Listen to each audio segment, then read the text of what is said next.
करती हूँ। तिरंगे के सम्मान में भैया ने अभी पंक्तियां पढ़ी है, मैं भी तिरंगे के सम्मान में पंक्तियां पढ़ती हूँ कि समूचे विश्व में अपना अलग आयाम देता है, हदों को तोड़कर दिल जोड़ने का काम देता है। कि समूचे विश्व में अपना अलग आयाम देता है, हदों को तोड़कर दिल जोड़ने का काम देता है। और भयानक आंधियां आए मगर विश्वास ना टूटे, भयानक आंधियां आए मगर विश्वास ना टूटे। तिरंगा अमन का इस देश को पैगाम देता है, तिरंगा अमन का इस देश को पैगाम देता है। और चार पंक्तियां तिरंगे के सम्मान में पढ़ती हूँ और देखना चाहती हूँ कि प्रतापगढ़ के आपके दिलों में इस देश की मिट्टी और धड़कन कितना आवाज करती है। खासकर जो लोग हिंदू मुसलमान के नाम पर हमें मजहब के नाम पर तोड़ने की कोशिश करते हैं कि तिरंगा है सलामत तो सभी का धर्म जिंदा है, कि तिरंगा है सलामत तो सभी का धर्म जिंदा है। झुका सम्मान में है सर की जिसमें शर्म जिंदा है, कि तिरंगा है सलामत तो सभी का धर्म जिंदा है। झुका सम्मान में है सर की जिसमें शर्म जिंदा है। और तिरंगे से बड़ा मजहब यहाँ पर हो नहीं सकता, मुसलमान और हिंदू का यहाँ पर कर्म जिंदा है, मुसलमान और हिंदू का यहाँ पर कर्म जिंदा है। बहुत बहुत आभार। एक बार अपने इस ऊर्जा के लिए जोरदार तालियां। और पीछे वाले लोग जिनके हाथ लिखे हैं, कवि सम्मेलन सुनने आए हैं आप, कवि सम्मेलन में दोनों हाथ उठाकर जोरदार तालियां बजाई जाती है। फिर से बताइए कैसे बजाते हैं ताली। ये हुई प्रतापगढ़ की धरती। प्रभु श्री राम मेरे आराध्य हैं, अयोध्या मेरी जन्मभूमि है, नोएडा मेरी कर्मभूमि है। प्रभु श्री राम के जीवन पर उनके चरित्र में कुछ लिख सकूं, इतनी मेरी औकात नहीं है। उनके चरणों में कुछ पंक्तियां रखती हूँ और मंच पर भी विशेष नमन मांगती हूँ आप सभी का। सुनिए। काम क्रोध मद लोभ कौन है? प्रभु श्री राम, मेरे और आपके प्रभु श्री राम। कि काम क्रोध मद लोभ जिनमें नहीं है राम नाम, वही विश्व में स्वयं कहलाए हैं। धर्म को प्रधानता दी वचन निभाने हेतु प्राण त्यागने से भी जरा न घबराएंगे। और पौरुष में श्रेष्ठ राम वानरों की टोली लिए, वानरों की टोली लिए। पौरुष में श्रेष्ठ राम दुष्ट पापी रावण को पल में हराए हैं, दुष्ट पापी रावण को पल में हराए हैं। और राम ने किया था जो भी राम ही वो कर सके, इसलिए भक्तों के मन में समाए हैं। जय श्री राम। आवाज नहीं आई। जय श्री राम, जय जय श्री राम। आगे का काव्य पाठ प्रभु श्री राम की महिमा करती हूँ कि क्या किया प्रभु श्री राम ने। कि रघुकुल रीति में वचन निभाने हेतु प्राण त्यागने से भी जरा न घबराएंगे। ऋषि मुनियों की रक्षा के लिए वो वन वन जाके असुरों को राम धूल चटवाएंगे। अम्मान की अयोध्या में जितनी अनीतियां हैं, जितनी अनीतियां हैं, मन की अयोध्या में वो राम के जलाए दिए से ही जल पाएंगे। और मंत्रा लगाए अब कैकेयी करे विनाश, राम को बुलाओ राम दौड़े चले आएंगे। आपकी जय श्री राम कहने की बारी आपकी, आप बोले जय श्री राम, जय जय श्री राम, जय श्री राम।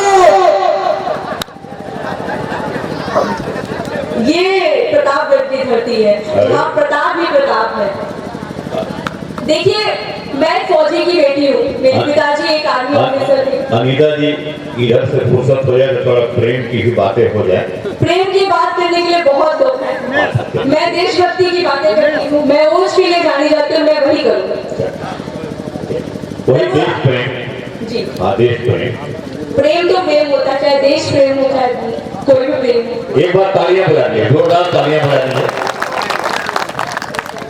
मैं एक फौजी की बेटी हूँ, मेरा भाई एक नेवल ऑफिसर है।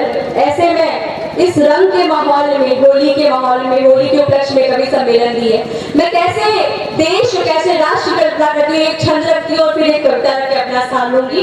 बहुत हमारे बीच बहुत बड़े बड़े लोग हैं, बहुत बड़े बड़े कवि, हम उनको सुनेगा कि रंग से मिले जो रंग पढ़े सब संग संग। और ध्यान दीजिएगा इस छंद के आखिर में जो प्रयोग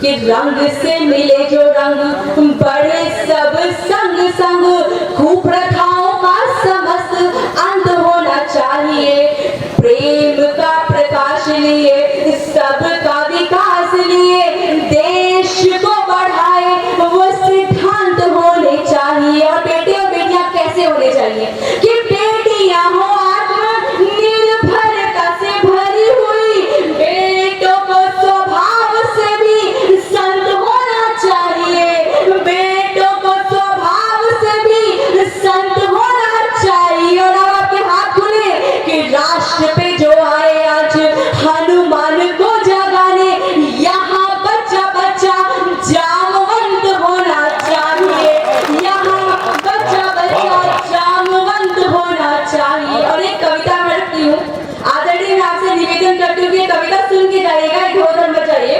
नहीं कोई जा मैं बनारस अक्सर जाती हूँ, महादेव के दर्शन करने, बाबा विश्वनाथ के दर्शन करने जाती हूँ। पहले मैं एक डिस्क्लेमर डाल दूं इस कविता से पहले कि मैं हिंदू मुसलमान अलगाववाद की बातें नहीं करती हूँ, ना मैं मानती हूँ। मैं सिर्फ एक चीज, एक आदत आई हुआ करता था औरंगजेब, मैं उसके कुकर्मों के बारे में बात करूंगी जो हमारे मन में आज भी, जिसने हमारे मन को आहत किया हुआ है। सुनेगा, एक कविता मैं आपके सामने रखती हूँ, जिस कविता ने बहुत आक्रोश में आकर जो कविता मैंने लिखी है, उस कविता की भूमिका में मैं 4 पंक्तियां सत्यव्रत मिश्र जी की पढ़ती हूँ कि वो कविता लिखने की जरूरत नहीं पड़ी कि अंधकार हो घटा डोम को निशा बदलनी होगी, अब रफ्तार धरा को धुलकर दशा बदलनी होगी। और रमणी के आलिंगन की गाथाएं बहुत रची हमने। भैया ने उसे पूछा प्रेम पढ़िए, प्रेम लिखिए, कि रमणी के आलिंगन की गाथाएं बहुत रची हमने, निश्चित ही अब हमें सृजन की दिशा बदलनी होगी। तब मैं कविता आपके सामने रखती हूँ, महादेव की महिमा कहती हूँ कि जीवित हो या मृत भीतर हर ओर हमारे काशी है, काशी का करता धरता वो शिव शंकर अविनाशी है, काशी का करता धरता वो शिव शंकर अविनाशी है।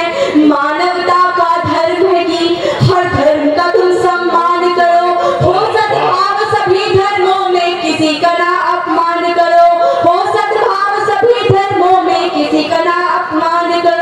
जिसने काशी में सृष्टि का मानचित्र दिखलाया था, विश्वनाथ ने शिव पुराण में हर एक भेद बताया था। काशी जो भोले बाबा को जान से ज्यादा प्यारा है, जीवन जहाँ समंदर है तो काशी एक किनारा है, जीवन जहाँ समंदर है तो काशी एक किनारा है। जिनके नाम से ना जाने, मैं महादेव की महिमा कहती। और आज एक बात कहना चाहती मैं सबको कि आपको हास्य श्रृंगार में थोड़ी देर के लिए आनंद तो आ सकता है, लेकिन सच्चा सुख, सच्ची अनुभूति आपको महादेव के चरणों में आएगी। और यदि आप सहमत हो तो एक बार हर हर महादेव का नारा लगा के बोलिए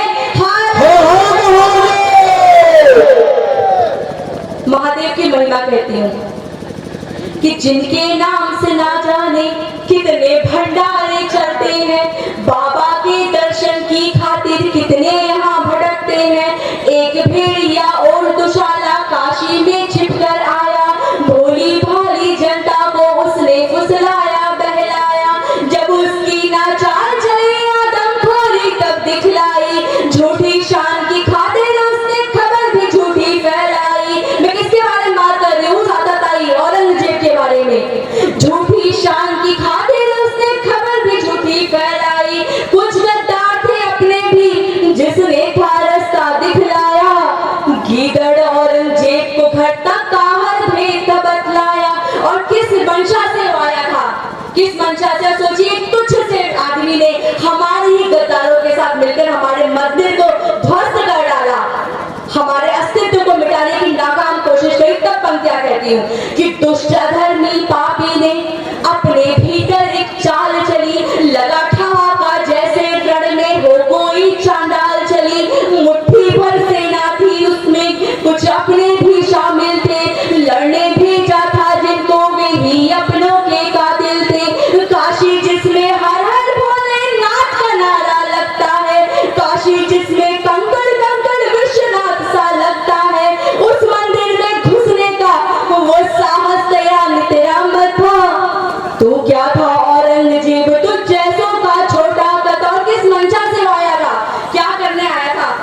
देखिए मेरी पंक्तियां कड़वी लग सकती है लेकिन सच्ची पंक्तियां हैं कि हिंदू धर्म का अंत मान इस्लाम का ध्वज लहराना था, जैसे मंदिर तोड़ के तुम लोगों को मस्जिद लाना था। और ये सुनिए कि भगवा श्वेत से सूरी का चंदा या शरीर कटवा लेते, इससे अच्छा था लड़कर भोले को शीश चढ़ा देते। औरंगजेब जो सोच रहा था पंडित जान गया था, वो मन में सोचा सोच के मन के भीतर ठान गया था। वो लहू लुहान पंडित चुप करके गर्भगृह तक पहुंच गया, झुका लिंग का दर्शन कर शिवलिंग को उसने उठा लिया।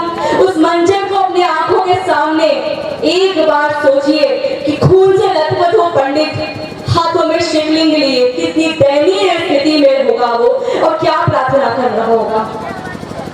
100 बार नमन पंडित उनकी बलिदान कहानी को, 100 बार नमन पंडित उनकी उस शौर्य जवानी को। क्या प्रार्थना किया प्रार्थना मात नर्मदा लिंग की रक्षा करना, अब दिया कुएं में छोड़ लिंग है काल सुरक्षा करना। अब अंतिम वाड़ी में शिव थे नंदी की आंखें रोई थी, जैसे काशी में सबकी किस्मत शैया पर सोई थी, जैसे काशी में सबकी किस्मत शैया पर सोई थी।